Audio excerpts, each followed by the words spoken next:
You are watching Human Life Dimensions. Your life begins here.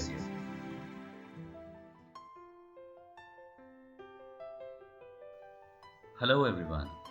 आपने कई movies में तो ये देखा ही होगा कि एक पैंडेमिक या एपिडेमिक के आउटब्रेक की वजह से क्या होता है, और वो 2 या 3 घंटे की मूवी जब खत्म हो जाती है तो मूवी हॉल से निकलने के बाद हम उस मूवी को 1 या 2 बारी दूसरों से डिस्कस करते हैं, डायरेक्टर, प्रोड्यूसर और एक्टर्स की बहुत तारीफ या बुराई करते हैं और जल्दी ही बिना किसी टेंशन के अपने नॉर्मल लाइफ में वापस भी चले आते हैं।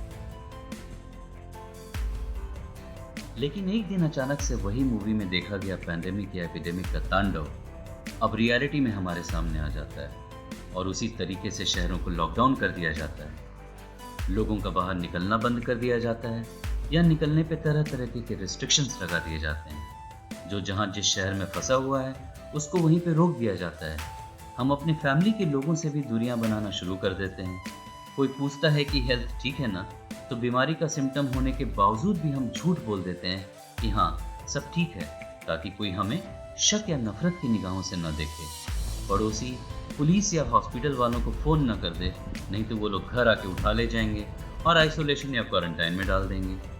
अपने दोस्तों को भी हम अपने आसपास नहीं आने देते कि कहीं वो पहले की बची हुई सिगरेट्स या गुटखा या तंबाकू न उधार मांग लें और अपना स्टॉक ही खत्म हो जाए।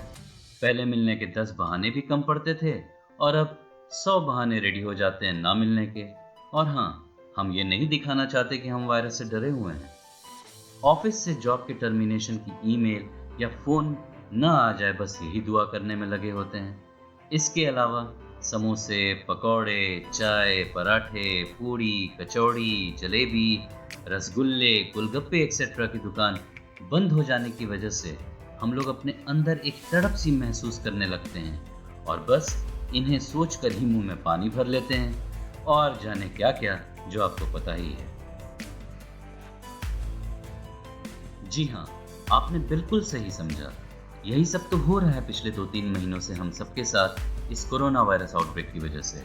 अगर देखा जाए तो शुरुआत में कुछ दिन या शायद 1 या 2 महीने तो हम किसी तरीके से निकाल ही लेते हैं, लेकिन धीरे धीरे शायद हमारे अंदर कुछ ऐसी सोच डेवलप होने लगती है जो या तो रियल होती है या परसीव्ड होती है, और जिसकी वजह से anxiety, stress, depression, panic, paranoid reaction, drug dependency, ऐसा लगना कि दुनिया ने हमें छोड़ दिया है और हम इस दुनिया में बिल्कुल अकेले हैं, ऐसी कुछ इंक्रीज्ड सिम्टम्स दिखाई देने लगते हैं, जो धीरे धीरे हमारी सोच और जीने के तरीके को बदलना शुरू कर देते हैं, जिसको हम या तो शुरुआती दिनों में फाइट आउट कर लेते हैं या इग्नोर कर देते हैं, या बाद में उसी को अपना नया जीने का तरीका मान के जीना शुरू कर देते हैं। मैं तो जिंदगी जीने के 2 ही तरीके जानता हूँ। एक तो वो जिस पे वो इंसान चलते हैं जो जिंदगी को बोझ समझते हैं और पूरी जिंदगी रोने धोने में ही निकाल देते हैं। कम से कम मैं तो इनमें से नहीं हूँ। दूसरा तरीका जिंदगी जीने का वो है जिस पे वो इंसान चलते हैं जो हर हाल में खुश रहना चाहते हैं।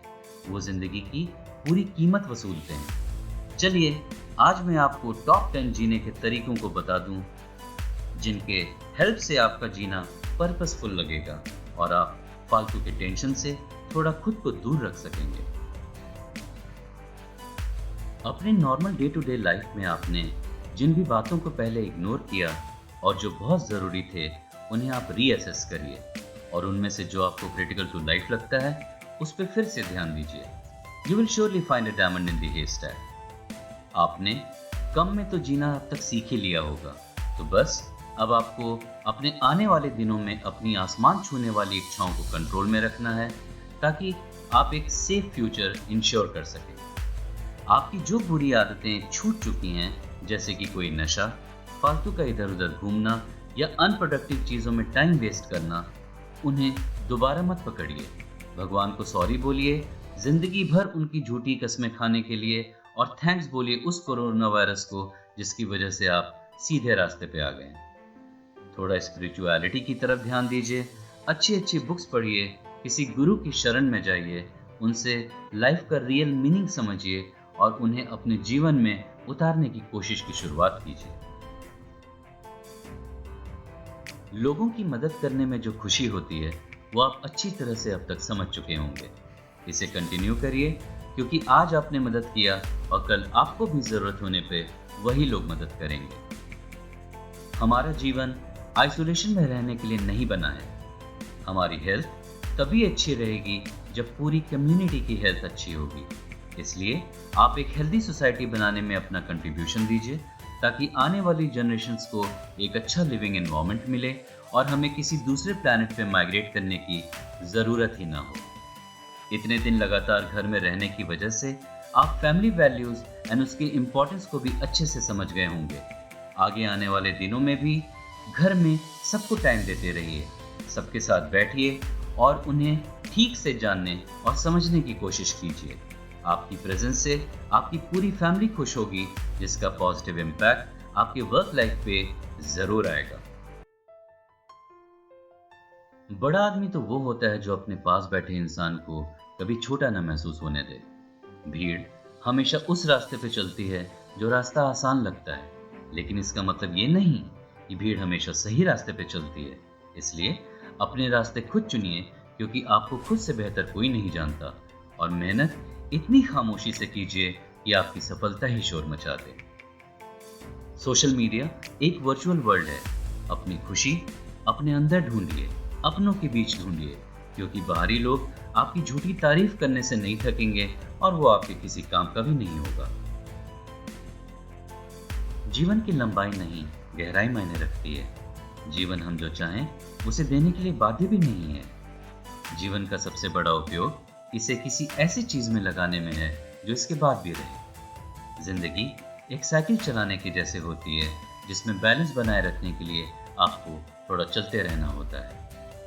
याद रखिए, आसान बनने से पहले सभी चीजें कठिन होती हैं। बीच रास्ते से लौटने का कोई फायदा नहीं होता, क्योंकि लौटने पर भी उतनी ही दूरी तय करनी पड़ती है जितनी दूरी तय करके लक्ष्य तक पहुंच सकते हैं।